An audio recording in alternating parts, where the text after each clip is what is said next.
નમસ્તે મિત્રો, મારું નામ છે રાકેશ કોટડિયા. જેવું કે તમે જાણો છો કે હું ટીચર છું અને 10 વર્ષથી ધ્યાન પ્રક્રિયામાં જોડાયેલો છું. તો આજનો આપણો વિષય છે કે આજ્ઞાચક્ર એટલે શું.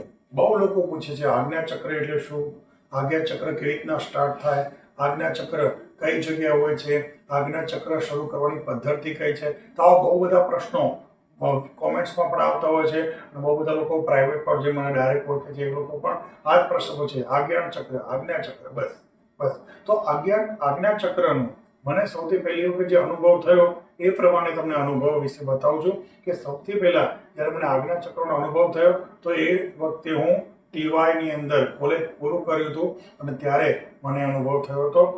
કરીબ લગભગ 2008ની આજુબાજુ મને અનુભવ થયો હતો. તો એ વખતે મેં ધ્યાન વિશે બહુ ઓછું સાંભળ્યું હતું, પણ એટલી ખબર છે લોકો ધ્યાન કરતા હોય છે તો મારે પણ ધ્યાન કરવું જોઈએ. કે ધ્યાન કરવાથી ઋષિમુનિઓ વિશે મેં સાંભળ્યું હતું, પણ મને ખબર નથી કે શરીરની અંદર આ બધા ચક્રોના બધું હોય છે. હા, કોઈ જગ્યાએ ફોટો જોયા હતા કે એની અંદર ચક્ર ને બધું હોય છે, પણ પરફેક્ટ નથી ખબર. પણ એક વખત હું ગાયત્રી મંદિરમાં બેઠો, મારો દોસ્ત પણ મારી સાથે આવ્યો હતો. તો મેં એને કીધું કે આપણે આજે ધ્યાન કરીએ. તો ગાયત્રી મંદિરમાં બેઠા મહેસાણાની અંદર, તો મારો દોસ્ત પણ ધ્યાન કરતો, પણ એ ખુલ્લી આંખોથી ધ્યાન કરતો હતો. એને ગાયત્રી માતાના મોઢા ઉપર ફોકસ કર્યું, ત્રાટક થયું. એને ખબર નથી ત્રાટક શું છે, પણ એને આંખો ગાયત્રી માતાની આંખો સાથે મિલાવીને ધ્યાન કરવાની કોશિશ કરી. પણ મેં આંખો બંધ કરીને ધ્યાન કરવાની કોશિશ કરી. તો જ્યારે ધ્યાન પત્યું તો અમે બે જણા બહાર આવ્યા ને એકબીજા સાથે ડિસ્કસ કર્યું. તો એને કીધું કે મેં સતત એમની સામે જોયું, ગાયત્રી માતાની સામે, તો મને આંખમાંથી આંસુ આવ્યા. મેં કીધું સારું કહેવાય, અંદરની ફિલિંગ્સ બહાર નીકળી. મને કે તને શું થયું? તો મેં કીધું મને એક અલગ પ્રકારનું મહેસૂસ થયું.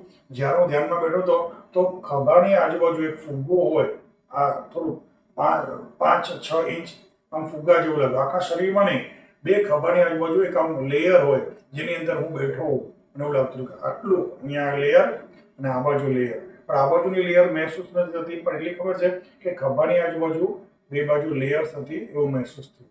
તો મારા દોસ્ત મનીષે કહ્યું વાહ, અલગ અનુભવ થયો. પછી થોડાક દિવસ પછી પાછા મેં ધ્યાનમાં આવ્યા, ત્યારે શિયાળાની સાંજ હતી અને સાંજના અમે ગયા હતા. તો ફરીથી અમે ધ્યાનમાં બેઠા, એને પણ એ રીતે ધ્યાન કર્યું અને મેં પણ અલગ રીતે ધ્યાન કર્યું. તો એની અંદર મને કેવું લાગ્યું કે જ્યારે ધ્યાન પત્યું ત્યારે મને એવું થયું કે આપણે અગ્નિ અંગૂઠો છે ને એ અગ્નિ તત્વ છે. તો મેં વિચાર્યું અંગૂઠામાં અગ્નિ તત્વ હોય કે ના હોય. તો અચાનક મારું ધ્યાન અંગૂઠા પર ગયું અને અંગૂઠો ગરમ ગરમ મહેસૂસ થતો હતો. તો મેં કીધું અંગૂઠો કેમ ગરમ ગરમ મહેસૂસ થાય છે? મેં કીધું કે મારો ભ્રમ હશે.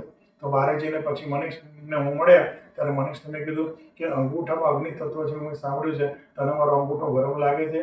તો એને અડ્યું તો એને લાગ્યું કે હા, બીજી આંગળીઓ કરતાં તો ગરમ છે. પણ એ વખતે શિયાળાનો ટાઈમ હતો, શરીર ઠંડુ હોવું જોઈએ, કારણ કે બહારનું વાતાવરણ મંદિરથી બહાર નીકળ્યા તો પૂરી ઠંડક હતી, પણ ફક્ત એક અંગૂઠો જ ગરમ હતો. ત્યારે મને લાગ્યું કે અગ્નિ તત્વ પણ શરીરમાં મોજૂદ છે. તો આવી રીતના મને 1-2 અનુભવ થયો. ત્રીજો અનુભવ મને શ્રેષ્ઠ અનુભવ થયો. એની અંદર કેવું હતું કે જ્યારે અમે ધ્યાનમાં ગયા ત્યારે મનીષ નહોતો, ત્યારે હું એકલો ગયો હતો ધ્યાન માટે. તો જ્યારે હું ધ્યાન માટે એકલો ગયો તો ત્યારે કોઈ ચહેલ પહેલ નથી, બહુ ઓછા લોકો હતા. અને હું જ્યારે ધ્યાનમાં બેઠો તો શરૂઆતમાં મને થયું કે હું કેવી રીતના ધ્યાન કરું, કારણ કે ધ્યાન મને આવડતું નહોતું. તો ધ્યાનમાં હું બેઠો તો મારું ધ્યાન શ્વાસ ઉપર જવા લાગ્યું.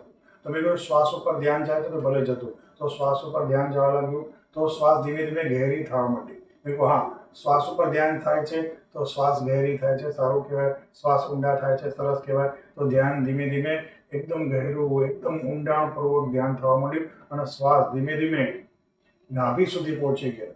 તો મતલબ શ્વાસ એકદમ નાભી સુધી પહોંચવા માંડ્યા. તો મને એવું લાગ્યું કે વાહ, અહીંયા સુધી નાભી સુધી શ્વાસ જાય છે, મારા શ્વાસ ઊંડા થાય છે.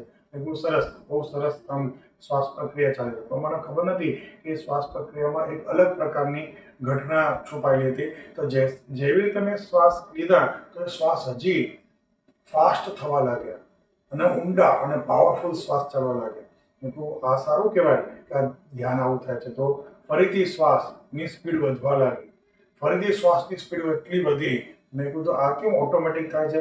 શ્વાસ મારા કંટ્રોલમાં નહોતા, શ્વાસ પોતાની રીતે ચાલતા હતા એવું મને મહેસૂસ થતું. અને ધીમે ધીમે શ્વાસની પ્રક્રિયા વધવા લાગી, ફૂલ શ્વાસ વહેવા લાગ્યા. એટલા ફૂલ શ્વાસ વહેવા લાગ્યા કે મેં કદી તો વિચાર્યું કે શ્વાસ મારા કંટ્રોલ બહાર પણ જઈ શકે, શ્વાસ મારા કંટ્રોલ બહાર ચાલતા હતા એવું મને મહેસૂસ થયું. અને એ શ્વાસની ઉર્જા, પૂરી ઉર્જા નીચે એકદમ મહેસૂસ થવા લાગી અને ફૂલ અહીંયા એકદમ પેઇન થવા લાગ્યું નાભીની આજુબાજુ, અહીંયા છાતીથી થોડુંક નીચે અને પેટથી ઉપર બહુ જ પેઇન થવા લાગ્યું, નીચે પણ પેઇન થવા લાગ્યું. પણ શ્વાસ સતત ચાલુ હતા. પહેલી વાર મેં એવો અનુભવ કર્યો કે શ્વાસ મારા કંટ્રોલથી બહાર ચાલતા હતા. હું શ્વાસ લેતો નહોતો, હું શ્વાસ રોકવા માંગતો હતો પણ શ્વાસ રોકાતા નહોતા અને અનંત સ્પીડથી શ્વાસ ચાલવા લાગ્યા અને મારી આંખો પણ ખોલી નહોતો શકતો અને સતત શ્વાસ વહેવા લાગ્યા અને ગરમ ગરમ ઉર્જા જે નીચેથી ઉપર અહીંયાથી આમ થઈ, છાતીમાંથી થઈ, ગળામાંથી થઈ, આ દાઢીમાંથી થઈ, હોઠમાંથી પણ પસાર થઈ, નાકમાંથી થઈને વચ્ચેથી આમ ઉપર ક્યાંક ગાયબ થતી હતી, સમજણ નહોતું પડતું.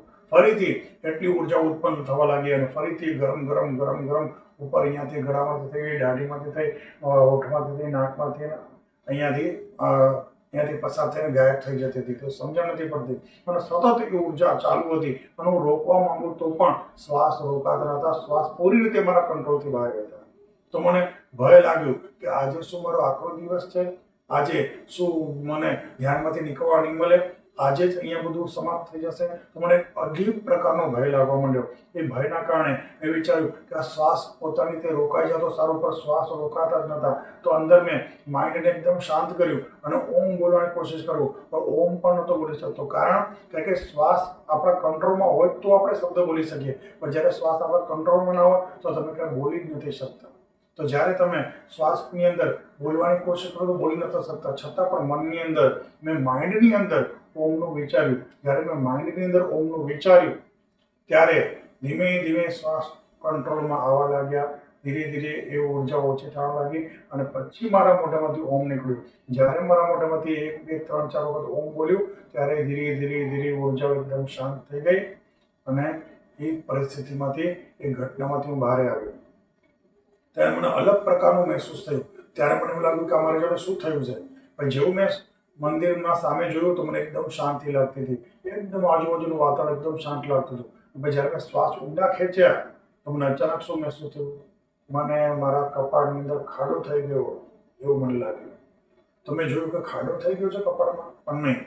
ફરીથી ઊંડા શ્વાસ લીધા તો પાછો કપાળમાં ખાડો થઈ ગયો એવું લાગ્યું. જોયું તો કોઈ ખાડો નહોતો. ફરીથી મેં ઊંડા શ્વાસ લીધા, કપાળમાં ખાડો થઈ ગયો લાગ્યું. ફરી જોયું તો કાંઈ ખાડો નહોતો.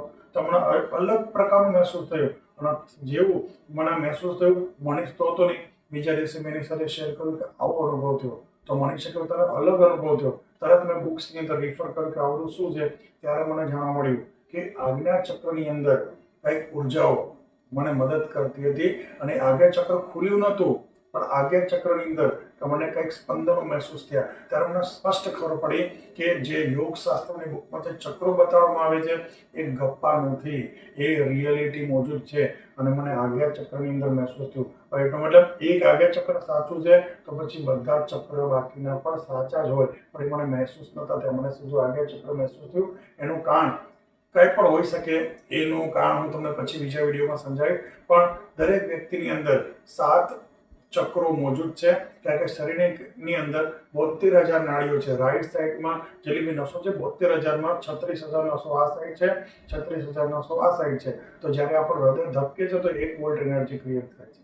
તો આપ યુટ્યુબમાં અને ગૂગલમાં જઈને સર્ચ કરી શકો છો કે જ્યારે હૃદય ધડકે ત્યારે 1 વોલ્ટ એનર્જી ક્રિએટ થાય છે અને એ ઉર્જા આપણા શરીરની અંદર નસોમાં, જેમ વાયરની અંદર કેમ ઉર્જાઓ પ્રવાહિત થાય છે એટલે નસોમાં પણ પૂરી ઉર્જાઓ પ્રવાહિત થાય છે. તો 36,000 નસો આ બાજુ છે, 36,000 નસો આ બાજુ છે. ત્યારે લેફ્ટ સાઈડ પર જેટલી પણ નસો છે એને ચંદ્ર નાડી કહેવામાં આવે છે અને રાઈટ સાઈડ પર જેટલી પણ નસો મોજૂદ છે એ બધાને સૂર્ય નાડી કહેવામાં આવે છે. તો યોગશાસ્ત્રની બુક વાંચી ત્યારે સમજ પડી કે હવે જ્યારે હૃદયમાંથી ઉર્જા પૂર્ણ શરીરમાં જાય છે તો ઉર્જાઓ શરીરમાંથી પાછી વાપસ આવે છે અને જ્યાં પાછી આવે છે ત્યાં ઉર્જાઓ અથડાય છે અને જ્યાં જ્યાં આ ઉર્જાઓ અથડાય છે ત્યાં આગળ એક ચક્ર બને છે. તો 72,000 નાડીઓની અંદર કુલ 7 ચક્રો બને છે અને શરીરની અંદર એવા 6 ચક્રો આવેલા છે અને 7મું ચક્ર શરીરથી બહાર છે. કોઈ પણ વ્યક્તિની અંદર 7મું ચક્ર શરીરમાં નથી. અહીંયા આગળ એક બ્રહ્મરંધ્ર છે પણ ચક્ર એનું હવામાં બને છે 12 આંગળી ઉપર. પ્રત્યેક મનુષ્યના શરીર ઉપર 7મું ચક્ર છે. એને અહેસાસ નથી, કારણ કે એને 7મા ચક્ર શું પહેલા ચક્રનો પણ અહેસાસ નથી.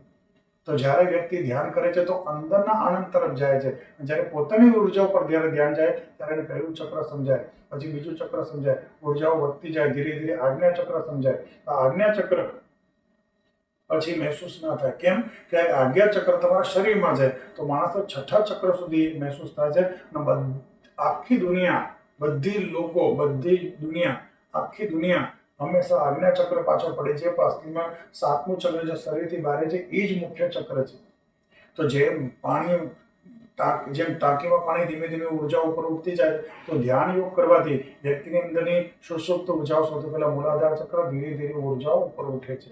અને દરેક વ્યક્તિને અલગ અલગ ચક્ર મહેસૂસ થઈ શકે ધ્યાન દ્વારા. કોકને હૃદય ચક્ર મહેસૂસ થાય, કોકને સ્વાધિષ્ઠાન ચક્ર મહેસૂસ થાય, કોકને મૂલાધાર ચક્ર મહેસૂસ થાય, કોકને વિશુદ્ધિ ચક્ર મહેસૂસ થાય, કોકને આજ્ઞા ચક્ર મહેસૂસ થાય. પણ તમને એક વખત જો મહેસૂસ થયું કોઈ પણ એક પ્રકારનું ચક્ર, જેમાં તમને ઉર્જાઓ વાઇબ્રેટ થતી મહેસૂસ થાય શરીરની અંદર, શરીરની આજુબાજુ ઉર્જાઓ છે પણ આપણે જોઈ નથી શકતા.